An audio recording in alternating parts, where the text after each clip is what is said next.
Hey, I couldn't have gotten through physics without you. Yeah, well, you're on your own at college. It's not fair. That's all right. I'm gonna get a job, I'm gonna start working, I'm gonna save, and I'll be in college in another year or two. Support the United Negro College Fund. A mind is a terrible thing to waste. This is CNN.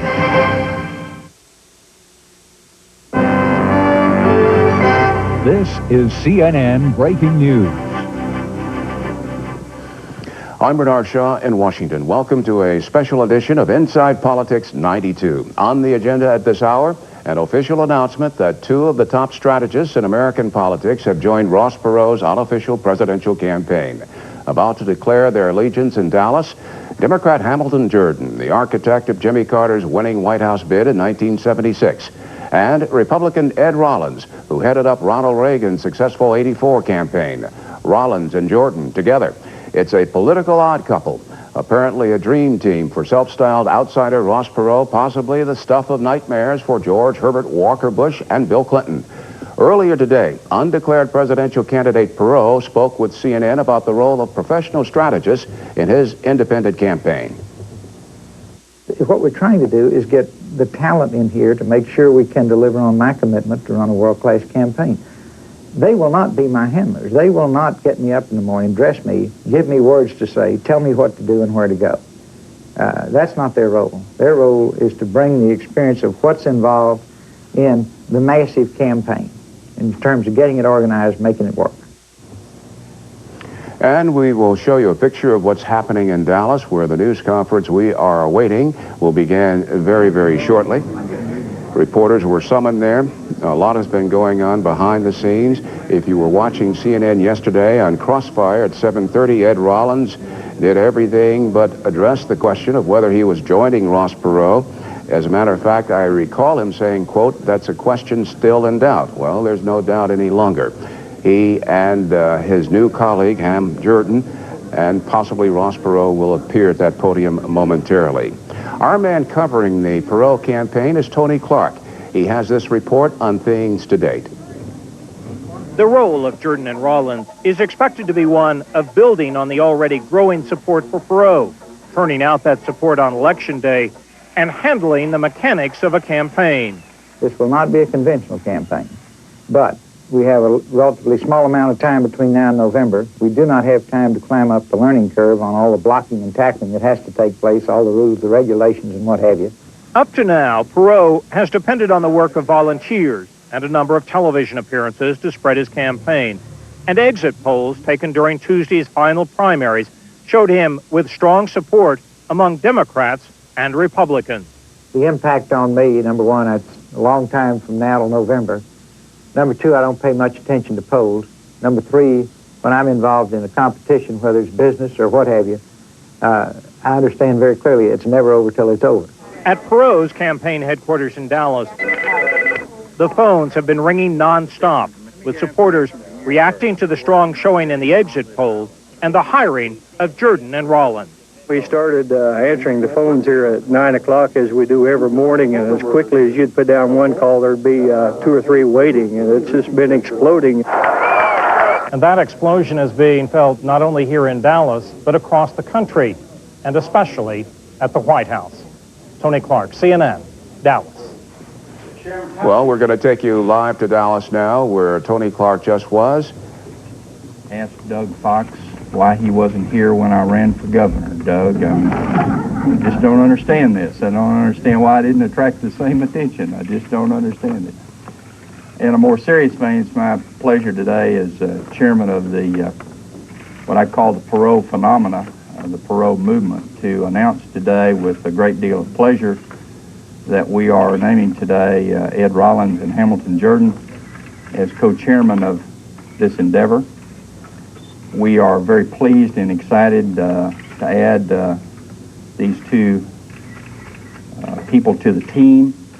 They bring a great deal of experience, expertise, and more importantly, I think they bring to this endeavor an understanding of what an incredible feat has been accomplished in the past 10 weeks.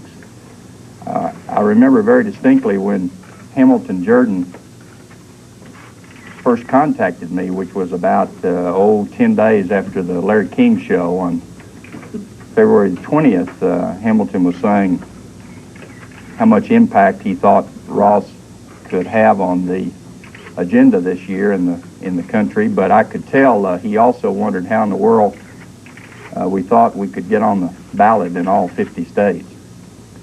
Through several months of working with Hamilton and meeting and talking with Ed, and I found a real understanding of what is going on across the country, an understanding of what the volunteers have accomplished, and a real desire to be a part of this movement. So it is with great pleasure that I make this announcement today. It's very comforting to me, and I know it'll be very comforting to the volunteers to know that we'll have two people who will be with us who have been through this before, who can help us in terms of expertise. As you heard Ross Perot perhaps say before, when you are getting ready to play in the NFL, you need somebody who's played before. I think even if you're going to run a spread formation, you need somebody who knows a lot about blocking and tackling, and that's Ed Rollins and Hamilton Jordan. I'm also very pleased. I don't know that any announcement is necessary, but we want to also draw to your attention today the presence here of Mort Myerson. Mort is today being named senior advisor to Mr. Perot in this endeavor. That's a very formal way of saying Mort's going to continue to do what he's done for the past 26 years, which is be an advisor and a teammate of Ross's. And so I want to introduce these three people to you. First, I guess in alphabetical order, Hamilton Jordan, why don't you come forward here, and Ed Rollins and Mort, why don't y'all come on forward. With that, you all want to, Hamilton, why don't you step up and say a few words, then maybe Ed and Ken, and maybe the two of you together. I'll take questions. Okay. We'll take questions. Why do we keep calling this an endeavor? Why don't we call it a campaign?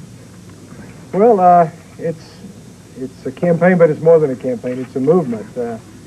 If you had told me in January that, and I was head of, say, the Democratic Party, that I had to qualify a candidate on 50 different state ballots, I would have told you it was impossible. I mean, what has been accomplished is unbelievable to me. I mean, all of it. I think one of the challenges for Ed and myself in coming into this movement, as we described it, is not to try to fix something that's not broken.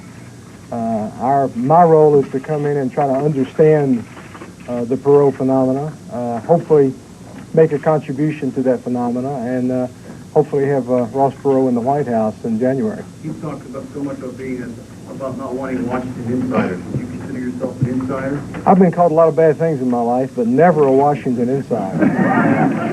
I have, for the last 13 years, I've lived elsewhere, Georgia, now in Tennessee. Never been called an insider before. Mr. Jordan, your friends say that so far you've been a Clinton supporter. What made you change your mind, sir? I have for the last 13 years, I've followed politics at the national level with a great deal of interest. I have not been involved in any of the campaigns. This year, I sent a check to my friend Paul Songas, who I admire and continue to admire, and have basically not been involved in any significant way over the past 13 years. Have you talked to the former President Carter about this move? No, I haven't. So what did he say? I have not. I sent President Carter a note telling him I was going to do this, and I'm still actively involved a little bit in his life at the Carter Center at Emory University, but I've not talked with him personally about it. Can you work with a conservative Republican co-chairman? Can you work with a conservative Republican co-chairman? Why don't you come up Yeah, here? I guess so. Let's. Actually taller. I think if there's anybody that we can work together, it's Hamilton and I. We both have known each other for a long time, and I think have the greatest respect for. I certainly do for his abilities, and I hope that he does for mine. Mr. Rollins, on what issue is the president most vulnerable? I think the issue is the future, not the past. I think this president has served this country very ably. The early part of his term, when foreign policy was very, very critical, Certainly, the country had a superb commander-in-chief when he led us in the Gulf War. But I think right today, really getting the economy moving again, creating a change in the way Washington works, it's probably going to take someone like Mr. Perot. And I think it's so. I think the vulnerability the president has, that the American public today is looking to the future, not the past. And I think that obviously, when you've been around for as long as he has and many of his advisors, it's awful hard to be the change agent. I'm curious from both of you guys, are the traditional political parties in this country just defunct, dead, a thing of the past? I personally think that they have been going downhill for a long time, and obviously Ron Brown and Rich Bond are very close friends of mine and Hamilton's. I think what's happened in politics today is that there's been a de-alignment that went on during the 80s. And when you see polls today that only 25% of the American public say, I strongly support either the Democratic Party or the Republican Party, there's an awful lot of Americans who just don't feel that the parties represent them anymore, and they may say they're a Republican or a Democrat, but they vote differently. So my sense is that the parties are not in their daily life. And when you try as a Republican to cover everybody from a Nancy Johnson and a Chris Shays to a Strom Thurmond and my party, and everybody in the Democratic Party from Maxine Waters to some of the most conservative members from some of the southern states, you sort of lose your identity, and I think that's what's obviously happened. I'd like to add to that. I doubt if there has been a time in the recent history of our country where there's been a greater disparity between what the American people want and expect from government and what both political parties have provided them. Maybe 10 years from now, Ed and I can fight about how to divide the pie in this country, but the problems today are that this country needs to address core issues. I think Mr. Perot has identified those core issues, and I think those core issues hold the future to our country. I think the possibilities of a Perot presidency are more exciting and promising to me personally than the certainty of what either a Bush or Clinton presidency would mean for this country. Why? Mr. Jordan, I'm curious. Why? Mr. Rollins talked about the vulnerability of President Bush. How would you gauge the vulnerability of Bill Clinton? Well, that's for the voters to decide. My commitment today is to Mr. Perot and to his candidacy. I believe positively in him. I believe President Bush and Governor Clinton are both well-intentioned, good men. I think that Mr. Perot is the future of this country. Was there any resistance on your part coming over with either you gentlemen? Yeah, I actually called, not Mr. Perot, I called Tom Luce a couple of weeks after the Larry King show. Excuse me. I'm sorry, did you volunteer, or did they have to woo you? I mean, how did it...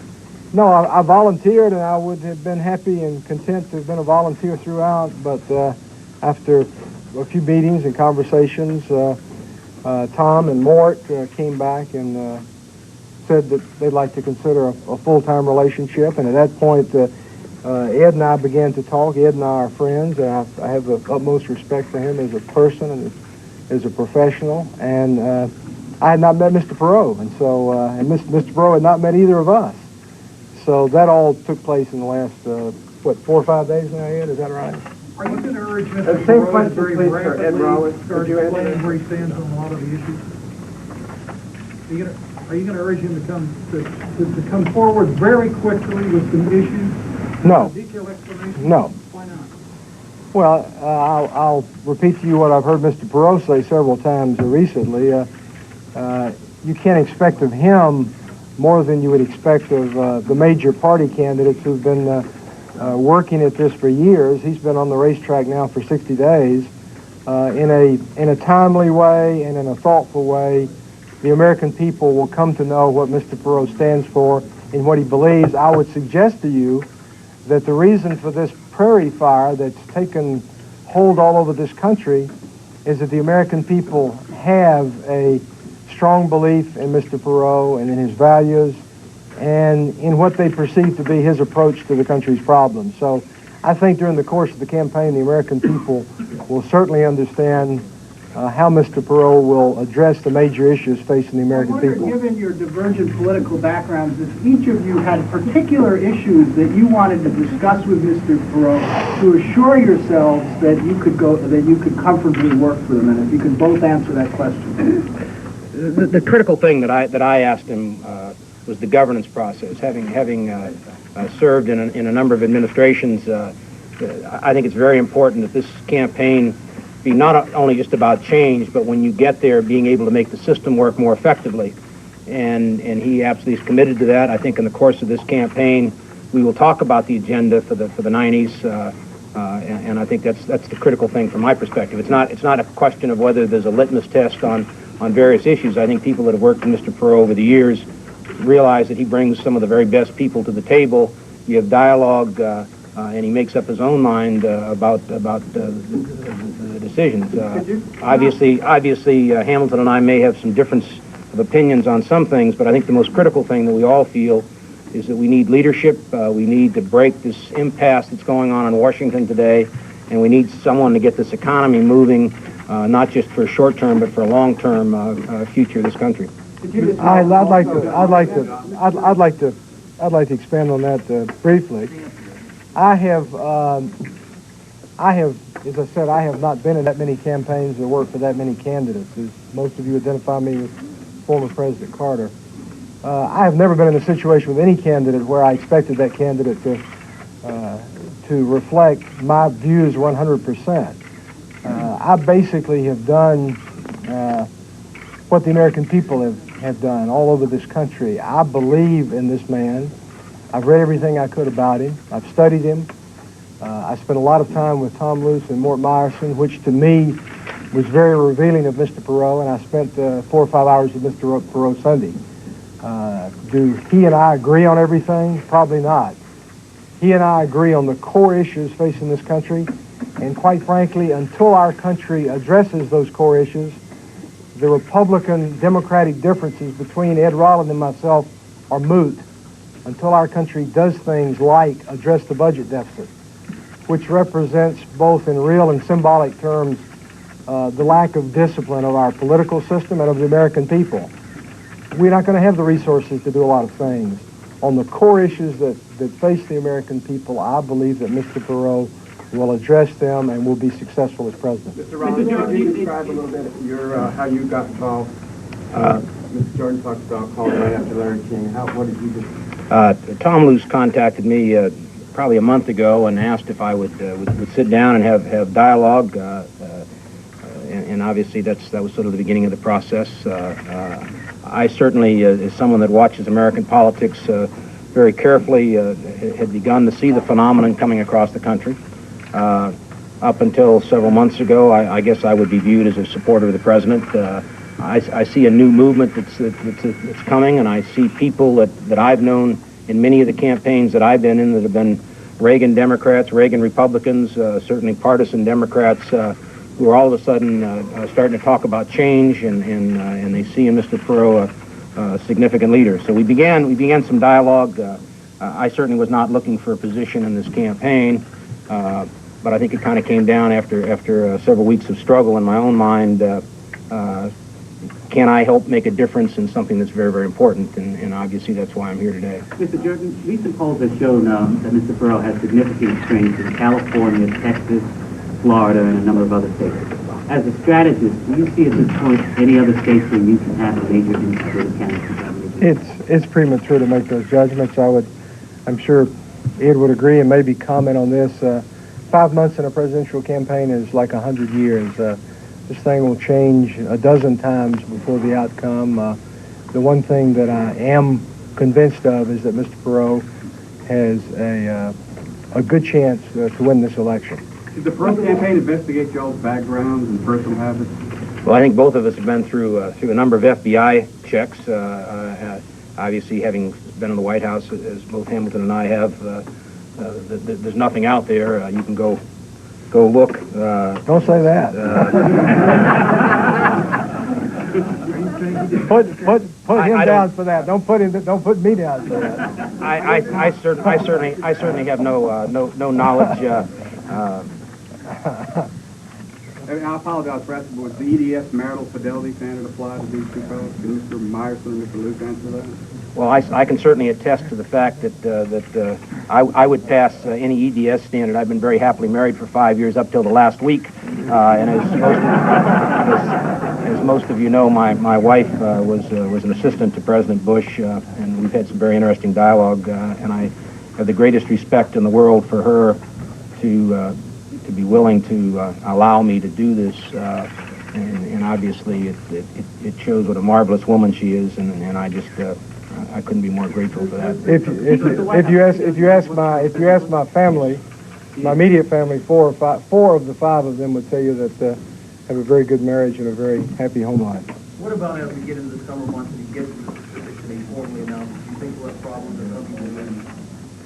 I think one of the fearful that both Hamilton and I have is that we're sort of here without a real campaign. We have there's an effort going across this country like I've never seen before, and I've obviously run a number of campaigns, and I don't think you could put together what's out there, and it's being all done by people who are committed to this man, and there's a movement that's growing. I think the thing that scares the daylights out of us is we get into this and try and put together it's almost like a special congressional campaign or gubernatorial campaign. 5 months is a very short time.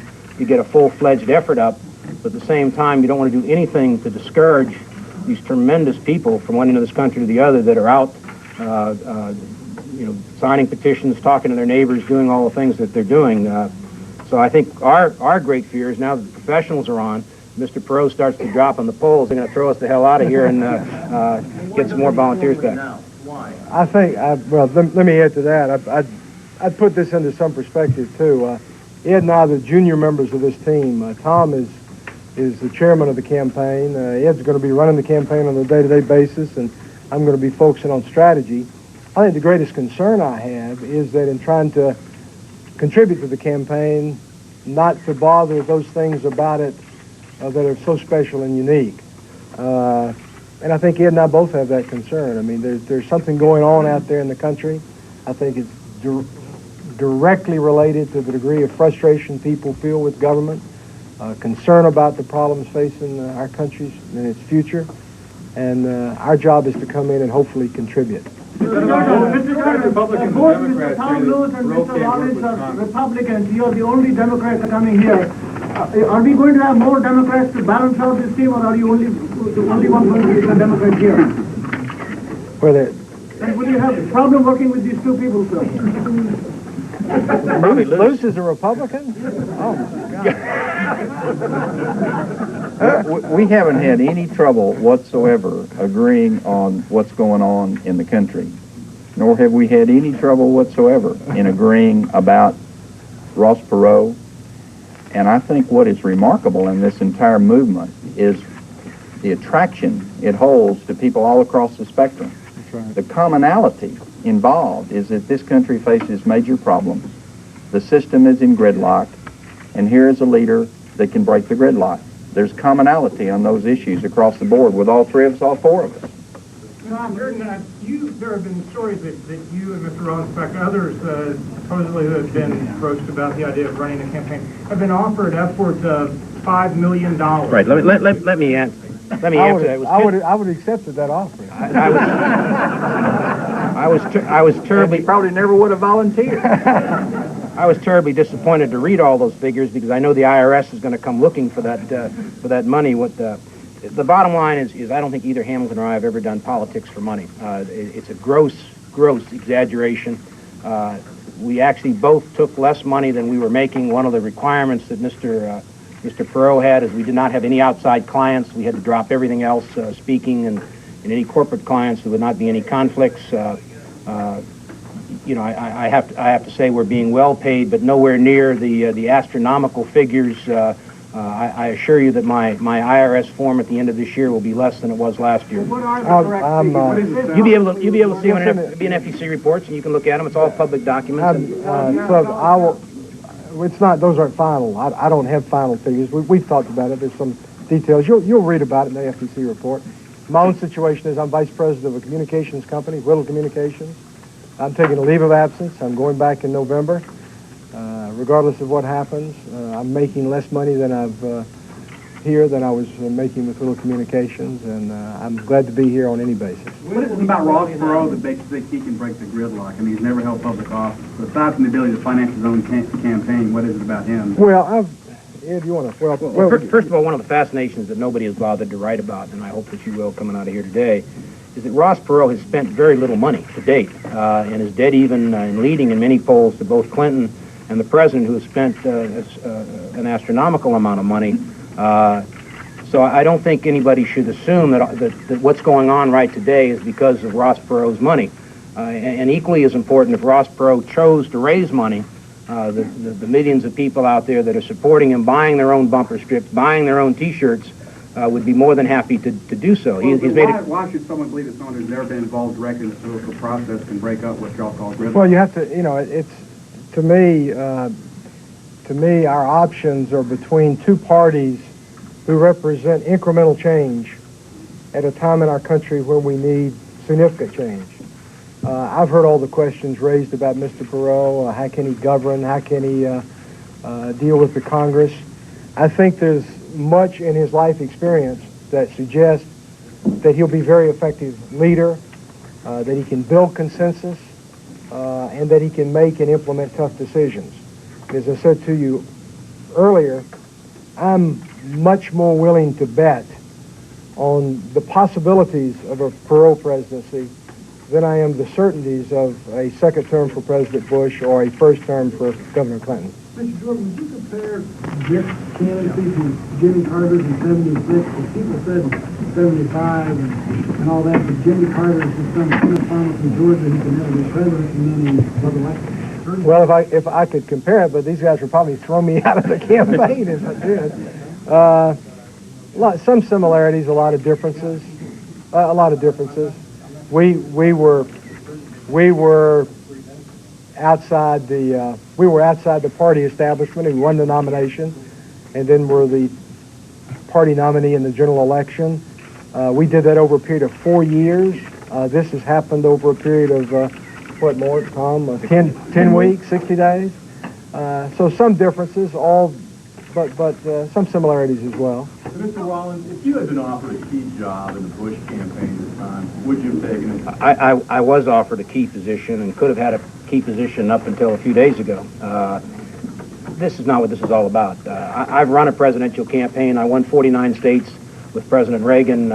Most people only get an opportunity to do that once in a lifetime. This has nothing to do with running campaigns. I'm putting myself at great risk. I've shut down a business. I'm running against many of my friends who are in the administration, obviously breaking with a party that I have been very close and led in many instances over the last 20 years.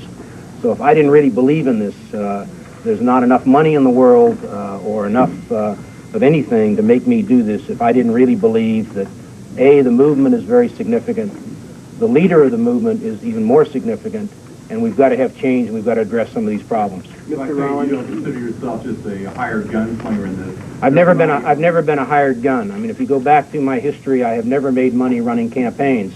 I was chairman of Jack Kemp's campaign in 1988 for free.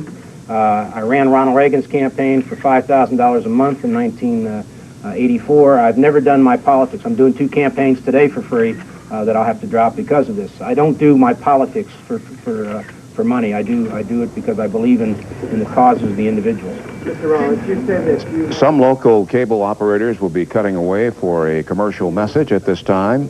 CNN's live coverage of this news conference from Dallas continues. A very long conversation with him. Like Hamilton, I have spent a lot of time with people who have been around him. I've read a lot about him. He's a can-do type person. And being perfectly honest, I think maybe only someone outside the system would be willing to go make the changes in the system. I'm not arguing that these are bad people in Washington, D.C. There are many fine, outstanding people who've contributed a great deal to their country. I just think we have a system that doesn't work today, and the only way it's going to work is for the American public to support someone who wants to go back there and make significant changes. It's going to happen this time or it's going to happen next time. I think Ross Perot is the person perfectly positioned to do that. Do you have any second guessing for the Reagan administration or the Bush administration? Have they done it wrong? I can't say they have done it wrong. I mean, obviously, there are many opportunities that we could have taken advantage of, and I'm sure President Carter could have. You always sort of revisit the failures more than you do the successes. I go back to my point. I'm not in any way, shape, or form condemning President Bush. I think President Bush has been a good president in the foreign policy arena. I'm a Californian. And I started out my life as a poverty worker. For those viewers rejoining us following a local commercial break, CNN is bringing you live coverage of this news conference from Dallas. In our educational system, our infrastructure system, our economic system, and I really think only someone outside of that could do it. So, from my perspective, my risk, and I say it's great, betting on this man and trying to help this man get elected is something that's going to be a tremendous experience. But at the same time, I'm going to do everything to help him be able to govern effectively when he gets there. Not to take a job in government, because I don't ever want to be in government again, and I'm sure Hamilton feels the same way. But try and talk in terms of the process and laying out an agenda so in the course of the campaign, so when you get there, you can move that agenda forward. When will he formally announce? I don't think that's set yet, is it, Tom? I have to ask him. I don't know. When will he announce the vice presidential candidate? Between now and November that he announced, I think it's important. Although I would not put it beyond Mr. Perot to be able to win without announcing, and win without us too, based on what I've seen. We've got time for a couple. We have a couple. I don't know when he will announce. Ross has said on many occasions that he has not set a date. I hope, and it looks like what's sweeping across the country is that pretty soon Ross will probably be on the ballot in 30 states. It looks like we're headed to that pretty soon, probably by the middle of June, but no decision's been made. We've got time for about 2 more questions. Ross has said on the vice presidential candidate that he doesn't look to make that choice until the end of the summer. What about the convention idea? Will there be a convention? Ross has said that there undoubtedly will be a convention or conventions across the country. We're concerned about the ability of everybody to participate, and no final decisions have been made. I want to close by thanking Senior Advisor Mort and Ed and Hamilton for joining this movement. I think they're going to bring significant enhancement and add a great deal to the effort.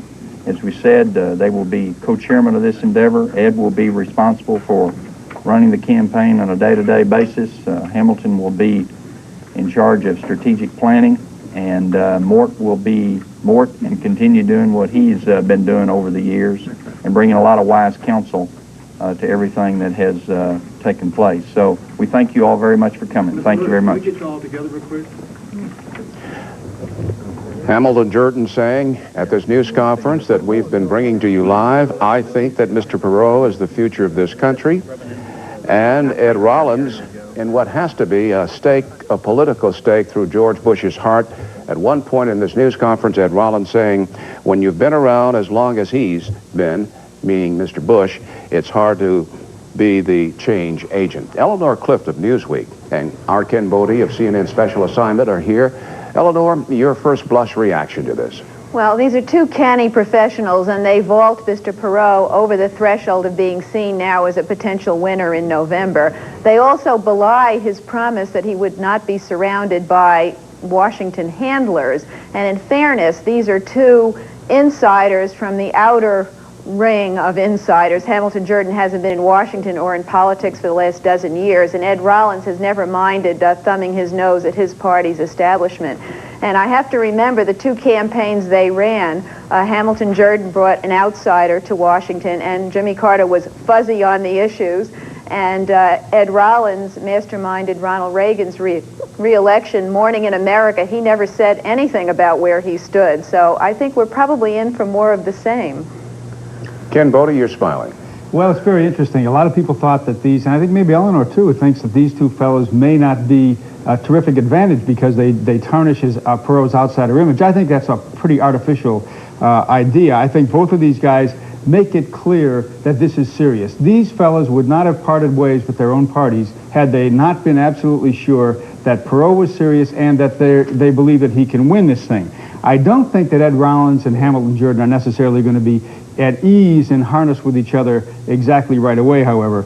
You know, they talked about the budget deficit. Hamilton Jordan talked about the budget deficit being one of the reasons that he was involved in this, and of course it was Ed Rollins and Ronald Reagan's stint in the White House that produced a lot of that budget deficit. And Rollins was also part of the team that ultimately beat Jimmy Carter and turned Hamilton Jordan out. So Americans are now going to have to once again get used to the idea that it's spelled Jordan but pronounced Jordan. Ken Bode, Eleanor, Clift, thanks very much. Question, what must they be thinking? What must they be feeling in the White House? When we come back, we'll hear from our senior White House correspondent, Charles Bierbauer.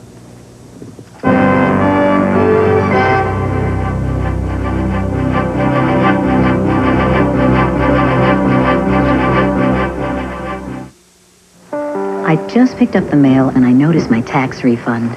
Compared to what I'm paying in taxes today, it's nothing. I remember when this used to mean something. I've got to find a way to keep more of what I earn. Common sense says it's not what you earn, it's what you keep. Well, at least this will pay for my phone bill.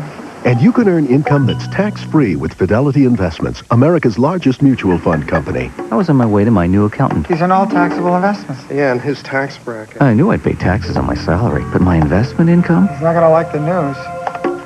So, what do we got? The good news is that we have some great ideas for next year. Next year? With Fidelity's tax-free funds, you can earn income 100% free from federal taxes, and in many states, free from state taxes as well. Plus, there's no sales charge. Call now for this free booklet, A Common Sense Guide to Tax-Free Investing. Call 1-800-328-4100. Fidelity Investments. Common sense. Uncommon results. There's a movement in this country to surrender the Second Amendment. Listen to this.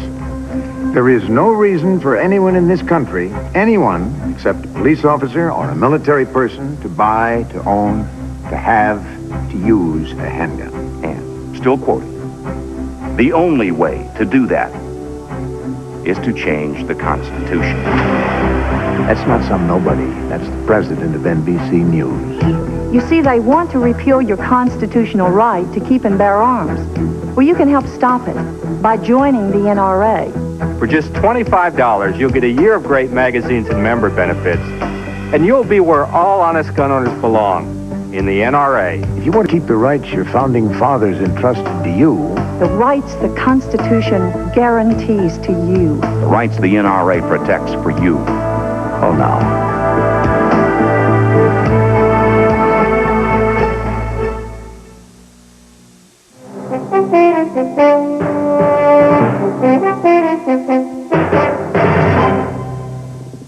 I'm Bernard Shaw in Washington. Welcome to this special edition of Inside Politics 92. If you are just joining us, if you missed the live news conference we carried live from Dallas, it was fascinating. Out of the mouth of a well-known Democrat who was a mainstay behind former President Jimmy Carter, I think that Mr. Perot is the future of this country. That's what Hamilton Jordan said at a news conference ago. And from the Reagan days, Ed Rollins, who masterminded the Reagan campaign years ago, Mr. Rollins breaking with the Bush administration, appearing on the podium with the Democrat Hamilton Jordan, and Ed Rollins saying of President Bush, when you've been around as long as he's been, it's hard to be the change agent. That news conference just ended a few moments ago, both Jordan and Rollins, the co-chairs of the Ross Perot campaign. Let's go now to our senior White House correspondent, Charles Bierbauer. Charles, you were listening, you were taking notes. Is there any first blush reaction over there? Well, what one hears, Bernie, talking to people associated with the Bush campaign is that obviously Americans don't vote for the handlers, they vote for the candidate. But in this selection, there are certainly some interesting aspects. And according to a couple of Bush campaign sources, they've found a silver lining here. And that is to suggest that Ross Perot, on the one hand, has said he's not going to be putting himself at the hands of inside Washington handlers. And then, as one source suggested, he went out and hired two of the best and two of the most expensive in Ham Jordan and Ed Rollins.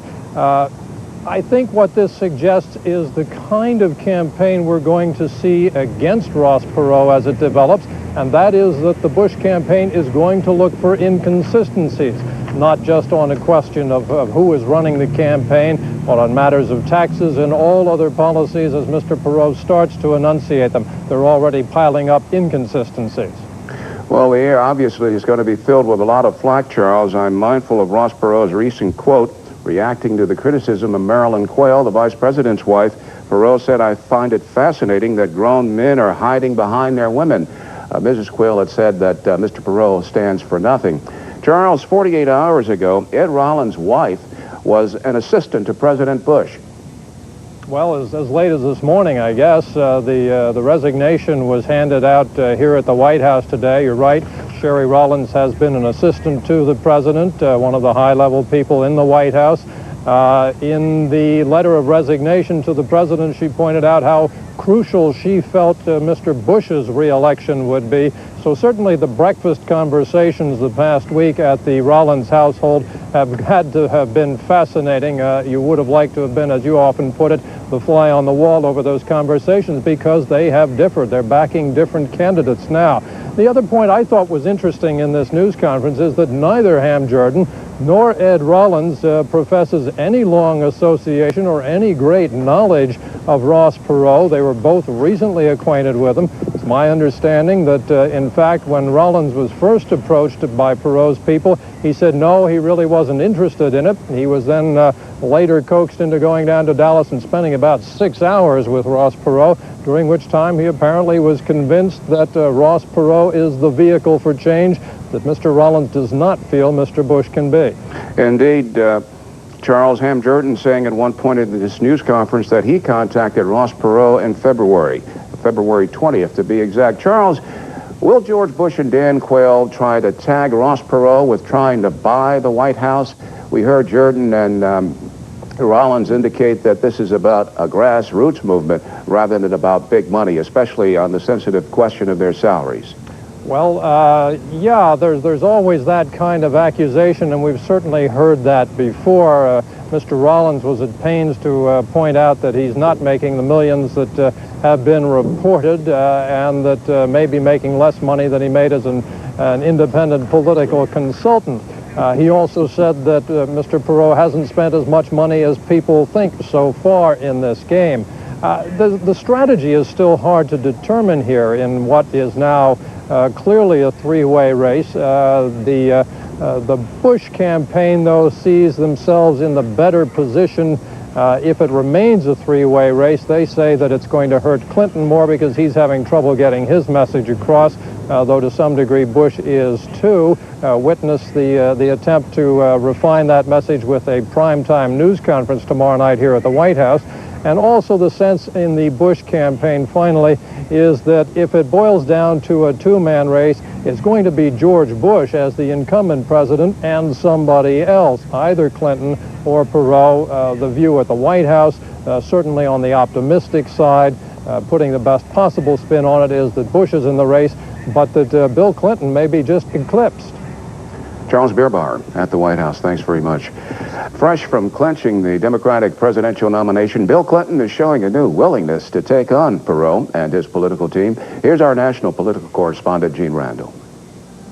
The morning after his sweep of the nation's final round of Democratic primaries, Bill Clinton continued a developing attack on Ross Perot and his billionaire's approach to a potential candidacy. The issue, Perot's hiring of former Reagan Bush aide Ed Rollins and former Jimmy Carter Chief of Staff Hamilton Jordan. Ross Perot has been a very effective professional political operative over the last 20 years. That is not the image he's trying to give off. And I think that this will at least confirm that. Not that he has bipartisan support, but that he's buying good political help. And that he is a politician like the others who seek the presidency. Clinton recognizes a need to do something about Ross Perot, whose latest exit poll figures put a damper on Clinton's Tuesday successes. As he celebrated his nomination-level delegate count Tuesday night, Bill Clinton attacked two rivals, George Bush and Ross Perot. I've got one opponent who says he'll do whatever it takes to hold on to the White House. Then there's another person running who says he'll spend whatever it takes to get the White House. At an ABC affiliates meeting in Los Angeles Wednesday, Clinton said, the Perot factor notwithstanding, he did not expect the election to end up in the House of Representatives. Asked on Wednesday if he would agree to support the top vote-getter in a three-man race to prevent an electoral crisis, Clinton said he would have to think about that. Gene Randall, CNN, Los Angeles. Back now to Eleanor, Clift, and Ken Bode of CNN Special Assignment very quickly. Eleanor, is Ross Perot going to try to have this campaign his way? Apparently, and he's doing very well. You get the feeling watching these goings-on that the Democrats and the president are playing by one set of rules, and Ross Perot has got a whole other game going. The Democratic nominee has just won the big prize, and it looks as though it's some vestigial apparition going on out there, and that the real story is Ross Perot. You know, again, whether this can last, I don't know, but it seems to me the fact that he's willing to spend his money to make sure it lasts is considered a virtue by the American people. They see this as him, you know, putting his wallet where his mouth is, and that he's got the commitment to try to make this happen. They don't see this as a negative.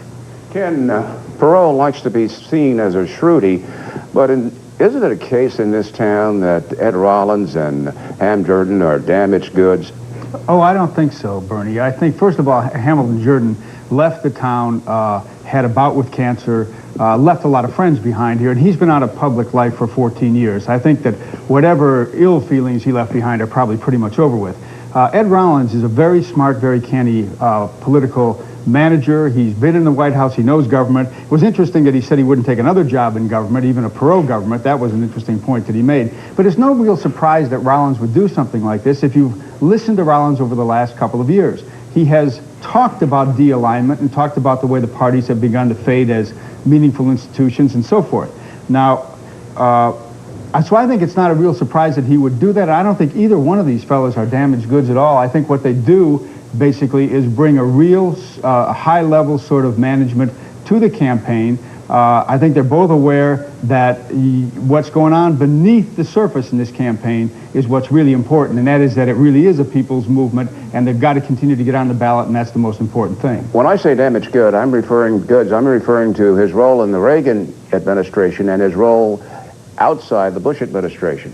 Well, Ed Rollins, you'll remember, was paid $1 million by the Republican Congressional Campaign Committee to take over the Congress, and he didn't do very well at that. And Hamilton Jordan not only won the White House in '76, he also lost it in '80. That's what I was alluding to. Eleanor Clift of Newsweek and Ken Bode, Special Assignment. When we come back, our public opinion analyst, William Schneider.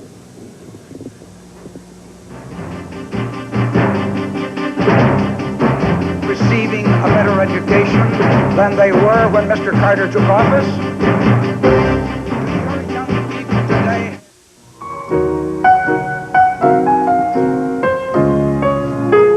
Yes, give me a kiss to fill a dream on.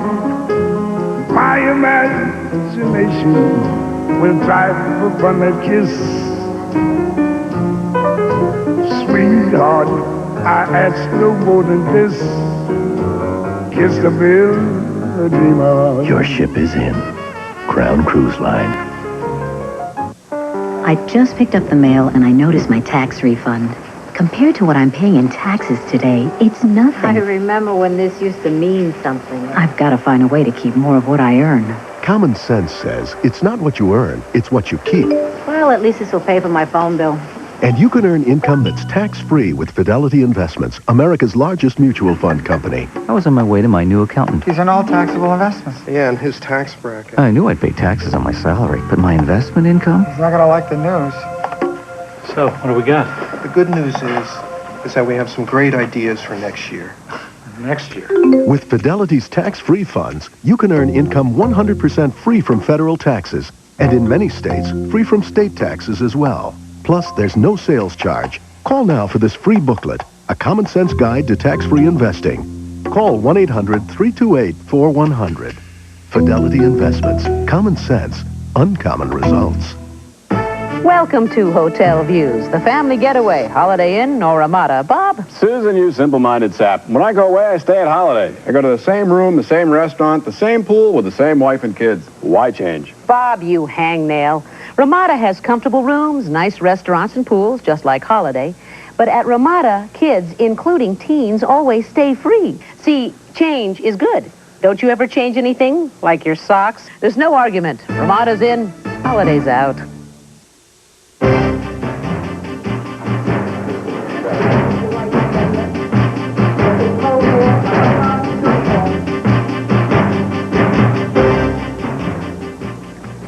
my goodness. I didn't know those numbers. Joining us with the nuances behind the latest exit poll numbers and what they may mean for November, Bill Schneider, our public opinion analyst. Where's all this support for Perot coming from? Well, Bernie, what's driving the support for Perot is negative feelings towards both Bush and Clinton, and those are unusually high for candidates who are about to claim their party's nomination. Let's look at the exit poll. For instance, we asked California Republicans who voted yesterday how they felt about the man who won their nomination, George Bush. As you can see, George Bush had a 40% unfavorable rating. That's a lot more than Pat Buchanan got in that primary. A lot of Republicans don't like him. We asked Democrats their view of Bill Clinton. He won that primary, but look, he has a 46% unfavorable rating, unusually high, and a lot of that vote went to Jerry Brown yesterday in California. Now, what's supposed to happen now at this stage is the parties close ranks around their nominees. They rally behind the candidates. That's what conventions are for these days. They're nothing more than pep rallies to drive the candidates' favorable images up. If that happens, if Bush or Clinton's favorability goes up, then Ross Perot's support will necessarily diminish. How easy will it be, if indeed it will be easy, for Bush and Clinton to turn around their images? Well, it's not just anger at Bush and Clinton. There's a lot of frustration and anger at the way things are going in the country. For instance, we asked the Republicans in California how the economy was doing, and 1/3 of them said that their economic situation had actually gotten worse. And as you can see here, those Republicans, when asked how they will vote in November, over 60% of them say they will vote for Ross Perot. So it's anger, frustration, the economy, that's driving a lot of Perot's support. Perot's support is based more than anything else on the desire for change. So it means we're going to be watching for two things in the course of this campaign. One, will that desire for change stay as strong as it is right now if the economic recovery takes hold? Well, so far, the economic recovery has begun. Voters say they think the economy is getting better, but it hasn't helped George Bush. Los Angeles is a symbol that the problems out there are much bigger than just the economy. And second of all, will either Bush or Clinton be able to capture that mantle for change? Clinton's strategy is to let Perot create the market for change, and then he'll say, Perot is not a plausible candidate. I'm the only one who can bring you real change. So what is the challenge for Perot? Well, Perot has to do two things simultaneously. He has to present himself as a plausible president, someone whom people can actually see in the White House, which means that he has the right experience, that he's safe, that he's not risky. Voters don't take a lot of risks when they vote for president. And second of all, he has to somehow maintain his image as an outsider at the same time. Now, that's a very difficult balance to maintain. We see it today when he named Hamilton Jordan and Ed Rollins to his campaign staff. That has increased Perot's plausibility here in Washington. They are players, and that makes Perot look like a more serious candidate. But how is it going to play outside of Washington? These guys are consummate Beltway politicians. That's going to be a tough thing to bring off. And as he answers issue questions, he's going to be even more on the spot. That will be the moment of truth. Finally, Bill, recent polls seem to give different indications of Perot's strength. Why these differences? Well, because Perot doesn't have a base like Bush and Clinton. We measured Bush and Clinton's base in our polls. We find that Bush has a hardcore base that's about 15 or 16%. Clinton has 11%. Perot's base is only 6%. That means that his support is going to fluctuate a great deal, and we're going to see a lot of erratic poll results over the next few months. Bill Schneider, thanks very much. When we come back, California underscores the idea that this is likely to be a golden political year for American women.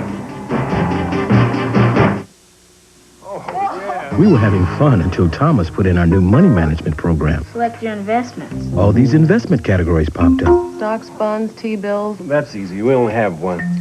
Why? That's when I wondered, does everyone have all these? Common sense says any investment plan should be diversified, and Fidelity Investments, America's largest mutual fund company, can make it easy. Last night, it really hit us. This place sounds like Wall Street tonight. We can barely keep up with our work, let alone our investments. That's when I decided I'm going to find something that can do it all. I'm going to do some research. You can make just one investment in Fidelity Asset Manager, a mutual fund that gradually adjusts its portfolio for changing markets with no sales charge. It can be great for an IRA, too. So call Fidelity now for a free fact kit on how to diversify in one easy step with Fidelity Asset Manager. Call 1-800-356-8100. Fidelity Investments. Common sense. Uncommon results.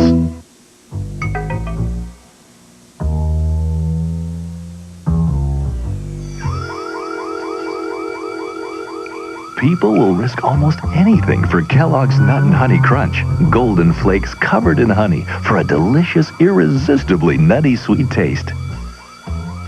Hey, what's going on here? Nothing, honey. Officer? Kellogg's Nut and Honey Crunch. I swim. I jog. I love junk food. Sometimes even I get constipation. When it happens to me, I take this little pill. It's X-Lax. Surprised? Now, only X-Lax pills give you 3 choices. Regular, extra gentle, or new maximum relief with 50% more medicine. Today's X-Lax for regular people who sometimes aren't. Just let go. Let go. In the keys. Oh, come on. Get a life. Call 1-800-FLA-KEYS. The number of women in the United States Senate could increase sharply this fall. 2 Senate races are being contested in California. Women have won the Democratic nomination in both races. More from CNN's Dan Blackburn. Dianne Feinstein and Barbara Boxer, winners of the Democratic nomination for California's 2 Senate seats, launched a hasty flying tour of the state and said they will run as a team. We'll have probably different styles at some points because women we're different, just as men are different. But I think that we will carry together a message which can be very potent in turning around this nation and opening the process to action. While the Democratic candidates were celebrating, Republicans held a unity meeting to heal the wounds left by bitter ideological battles in their 2 Senate contests. Speaking via satellite, President Bush urged California Republicans to put the primary fights behind them. You have been through hard-fought primaries, and now is the time that we need to all pull together and go out there go forward as one. Interim Senator John Seymour and conservative television commentator Bruce Hershenson will carry the GOP banner in the Senate races. And Hershenson argues that gender should not be an issue. I have no interest in a politician's gender. I have great interest in what that politician thinks. And to me, it's prejudice when people bring up the gender issue. But his Democratic opponent believes gender and the abortion issue could be crucial. I think it's going to become very, very clear that the race is going to boil down to a fighter for all the people of California versus an extremist who is quite out of touch with the people of California. And some political strategists see Republican women voting Democratic. Women who ordinarily would vote Republican see a great opportunity to send a message, not only in this country but around the world, about how women ought to participate and be elected to public office. Now, I don't think they'll desert their Republican Party forever, but they very well could desert their Republican Party when it comes to the United States Senate. In addition, 18 women won congressional nominations in California, but former President Reagan's daughter Maureen lost her congressional bid. The California Senate race is expected to be a bonanza for election watchers all across the country, perhaps reshaping the face of American politics. Dan Blackburn, CNN, Burbank, California.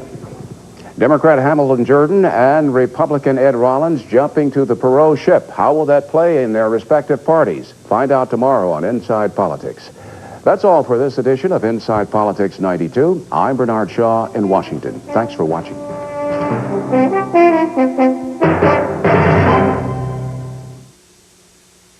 Coming up, Early Prime continues, followed by Showbiz Today, after a word from your local cable systems, next on CNN.